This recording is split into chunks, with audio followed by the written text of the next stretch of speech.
This video is to explain how we will access Kami. Now, if Kami is properly installed, there will be an icon on your desktop called Kami Mathematics. It might also have to be that you need to click on Start to go to your programs file. You can launch it from anywhere. I'm launching it now from my desktop. When it comes up, it will give me a time to log in.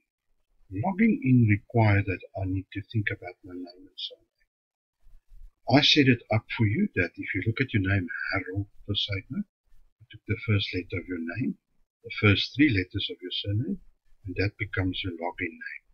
Notice that this is capital letters, so you will have to use those capital letters as well. So in this case, I will use H, P, capital, E, Z. And I will accept it. When it accepts, it will give me a screen with all my exercises listed, but it will also give my name. If this is correct, I can say yes, this is who I am. It sometimes will give a security code like this.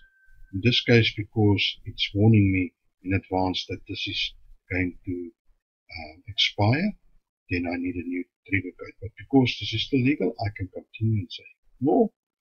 And that is how I will get into Kami itself. I hope if you exit, it will ask you to exit.